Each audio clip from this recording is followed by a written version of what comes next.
Good dagens, as we say in Swedish.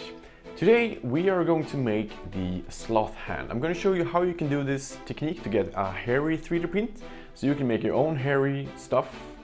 Wow, that sounds really weird, but it's so easy that anyone can do it, and I'm going to show you guys two techniques to do it, two really simple techniques, and they're both going to be in the same CAD software, Fusion 360. So with that said, I think we should just head in and start modeling. Alright, so we're in the software or in the computer. Before we actually start to model, I just want to show you the technique behind all this. So the idea that you get this hairy model is that you, for each layer that the printer is printing, or not each, but at some interval, let's say every fifth layer, you put a lot of bridge, like between either a tower or just strings straight out of the model. So you sync these layers of hair or things sticking out with a layer height and a distance from the build plate then. So for example, if you have a model that is 10 millimeters high and you have a layer thickness of 0.1 millimeter, then you will have 100 layers. You will then, for example, you can put in these strings at every, let's say every 0.3 millimeters. So for one layer they will build, and then at 0.2 millimeter layer they won't build, 0.3 millimeter they won't build, and at 0.4 they will build again, and then keep on going like that. So and also your model of course has to be 0.1 millimeter if you're using a 0.1 millimeter layer height. So you need to decide what print settings you will be using, and then you can model your model to fit those settings. So in my case, when I used a 0.3 millimeter layer height, I would have a model that is, well, the hairs are 0.3 millimeters thick, and I put them in at every 10th layer, for example, so every 3 millimeters. It's a bit of math. I'm just going to show you here in the picture how it looks. So if you look here in the computer, this is from the time lapse in that movie. It's kind of enhanced, but when I step through layers here, you can see that we are growing layers. Slowly but surely here, we are building up, and then suddenly we get the new strings here. So you can see in this area, we are getting new strings. And over here as well. So this is yeah, from the time lapse. So I don't take pictures every second, but you can actually count the layers here. There should be 10 layers between each string, and then it just continues and goes for another 10 layers, and then builds these hairs again. So that's how it's done. I'm going to show you now how to model it yourself, and make sure to stick around to the end, because I'm going to show you why it's very difficult to add this to an existing model that is an STL file. But first, let's model something. Okay, so let's just imagine that this here is a model, something pretty simple. And now I want to add some hair to this. Now we're going to use my example again with 0.3 millimeter settings. That is the layer height that we will be using in this example, but you have to adjust it if you're using, like, let's say 0.2 or 0.1. So we're going to use 0.3 millimeters layers. That means that if we want to do a array of hairs, we want to use a 0.3 millimeter thickness, and that is actually exactly what we're doing. I'm going to create a new component. It's going to be an empty component. Let's say call it hair layer 1. Simple as that. What we do then is that we create a box. Let's go with on the bottom, and I'm actually going to create it from the center or around the center. So let's say I want to have it stick out a little bit. I want to have the width around 0.4 millimeter because that is my nozzle. I'm actually going to make it a little bit bigger just because I can. And it also helps with any issues with the slicer if there's some small tolerances. If I have a 0.42 millimeter, for example, that means that even if the slicer is like looking a little bit weird at the file when slicing, we should be safe and get a stringy hair anyways. So let's have some margin. So 0.4, and we want to have in height 0.3 millimeter. There we go. This is our first string of hair. It doesn't look very much, and yeah, it isn't very much. So we're going to go into the component here. We're going to click on this body, and we are going to create a pattern, a circular pattern in this case. You could use some other ones. We'll check that out in a few seconds. We have the object selected. Let's select a axis. I'm going to go with Y here, and just increase the quantity. Let's say 25. Now we have a lot of bodies here in our components, which is super nice. And actually what we could do is that we select all of these Control C, Control V, and just copy in some more, because I thought that 25 was a little bit too little. Let's see, just rotate something like that. Compress the model, and there we go. Now we have our first layer of hair. Now it doesn't make a lot of sense creating that on the bottom layer, but you could do if you want to, but I would go ahead and just move this up a little bit. Now we have to think here. We're gonna use 0.3mm layers, so we wanna move in 0.3, 0.6, 0.9, and 1.2mm intervals. In this case I'm gonna start at 3mm up, because that is 30 layers. So what we now can do is that we copy and paste this component. Oh, we have to activate the main components, and then we can control and paste. And we could move this 3mm, because that is 10 layers. I think it's good to have some spacing in between each layer. So we're just gonna go ahead and do that. But a much simpler way than just copying and pasting is to create a new array. But this time just a pattern, rectangular pattern. We're gonna select an object. So this first component, in directions, y-axis again. But this case, we are gonna do a spacing instead. So the spacing should be distance of 3mm every 10th layer. And then we can just keep here adding. So let's go with 50. That's pretty neat. Maybe even a little bit more. Let's say 55. Don't want to go all the way up either. So this is great. We now have basically a lot of hair. So the next step here is to, next step here, gotcha. Like, good, you're attending to my jokes. I love it. The next step is actually just to create this outer component, because if we could do like this, and it's actually pretty fun, because Daniel, you know Daniel who made the OpenRC stuff, he actually made one of these a long time ago, and he was actually first. I mean, this is from 2016, which is pretty cool. So the model looks something like this. It's basically exactly what I just done, but there's no outer wall. And he's actually aligned it a little bit according to the vase. If we look at these hairy lions instead, for example, these rely on a different technique where you have a sacrificial wall that helps with the lions keeping them in a good shape. So let's just check it out. So you can see that there's a sacrificial piece, and that's exactly what we're doing here. So the next step is just to create that outer shape. And we're gonna do that by basically creating a circle, a sketch on the bottom layer, and we want to make sure that we are intercepting all of these lines, because I don't think I really draw them in the circle in the middle as you should do. Let's go with that, and then let's do an outline of 0.44mm, so we get a little bit of a thickness. And what we actually can do is to repeat that again. There we go. So in this sketch now, what we want to do is to create a extrusion. So we want to cut through all the models. Oh, this is gonna lag, by the way. So I'm selecting, as you can see here down here, I'm selecting both of them now, just to make sure that we don't have anything outside of the sacrificial wall later. Let's go with OK on that. It's gonna think a little bit. We're gonna go back to the sketch, and now we are gonna extrude just this part.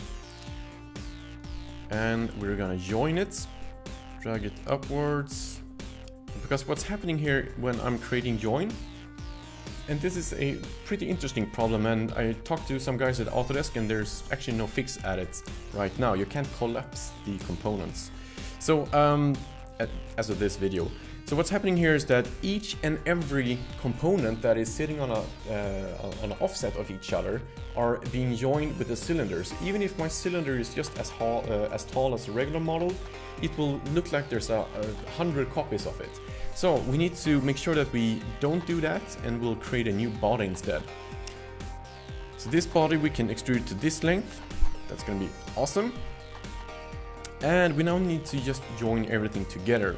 A great tip here, when you're a little bit short on space, is that you actually remove the capture design history. This helps a lot with performance, and we should be able to just click join. We'll take the bottom part and we'll just join all of these models. I'm just gonna hide the sketch here. Just join everything. everything.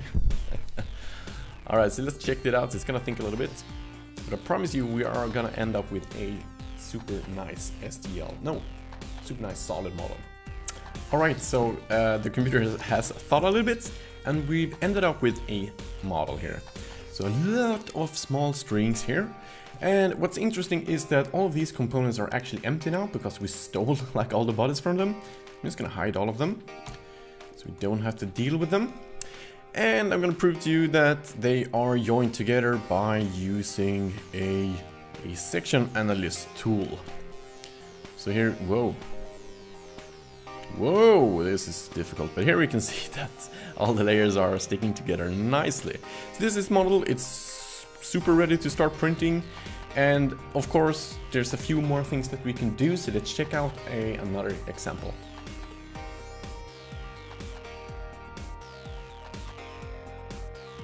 Okay, so I'm just adding this file here so we get like a reference file, because now we have a hairy cylinder that we could in theory add to other models in, let's say, Mesh Mixer by a Boolean operation. So as soon as the computer has thought ready, I'm gonna show you how it's done. Oh, and yeah, by the way, this file here, I'm just gonna export that as an STL, high resolution STL, that's very important. And we'll just dig into Mesh Mixer at once. Alright, so just imported this model here into Mesh Mixer. And I wanna append here another object, my hairy model. Let's see if we can move this a little bit.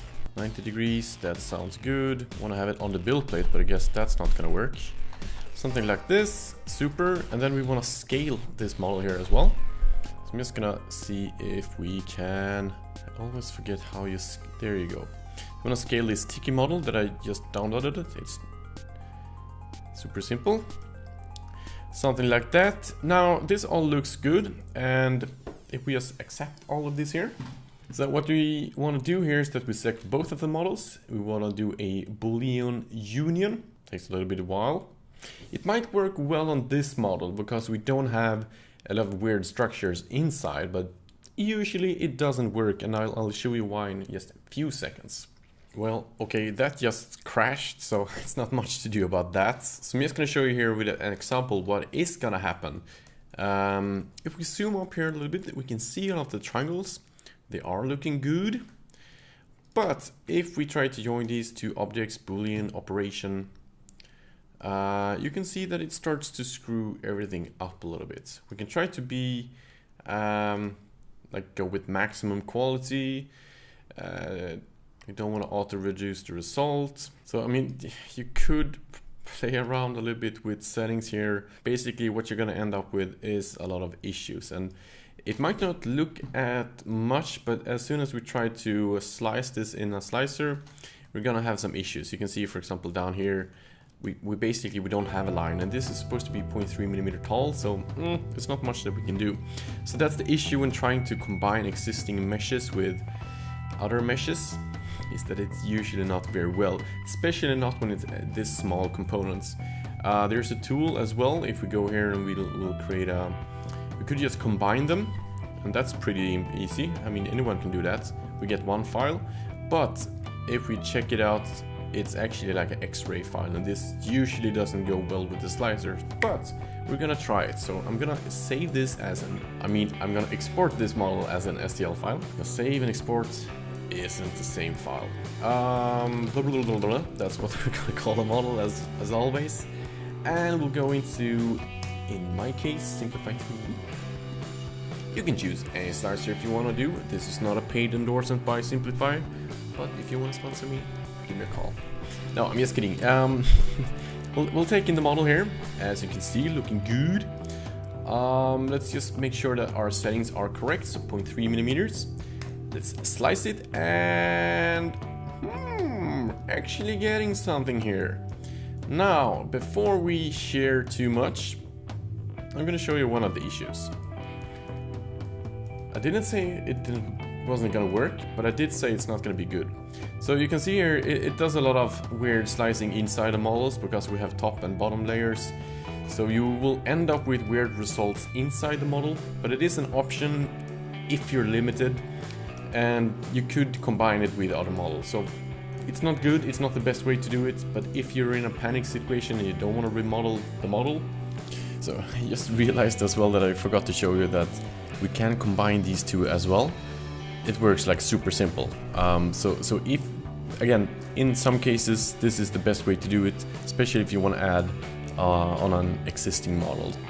Now we can of course slice this here as well, and ooh, it's a lot of data, it's a lot of G code, but we're getting the structure that we want to have. Oh, you should probably turn off support materials. Boom. So there we have the strings, it's looking good, but as you can see the inside is still a little bit screwed up. There's some tools as well that are called, if you look here on advanced, we can also merge all outlines into a single solid model. That could improve this one a little bit, I'm not completely sure, but I think it might do a little bit. It looks better now. If we step up here to another layer, you see that it does this all better. But this only works if you don't have any like screw holes or any inside things in your model, because if you do, you cannot use this setting that is called on advanced merge all outlines into a single model. Basically it takes the shell of the model and says that okay, this is a shell, everything inside will just be hollow. Even if you have channels for screws and things like that, it won't stick that together. Now if we do the trick here that we merge all outlines, as I just talked about on this example, it's gonna screw everything up unfortunately, because it's gonna join all the outside layers, so we're just getting like a cylinder volume. So we can do some things, but unfortunately we can't do everything, so we're a little bit limited here to what's possible to do. So this is a workaround, it works, and I'm really happy that you stayed to the end. And with that said, this video was probably too long because that's what happens when I do CAD videos. So make sure you like, comment and subscribe. Make sure you wanna tell me what you want to learn next time, because I find it pretty fun to do these kind of videos, and I hope you enjoyed and I hope you learned something. And please, for the love of God, tweet me all of your cool hair recreations, because I need to see them. So with that said, thank you so much for watching. I'll see you in the next video. Bye!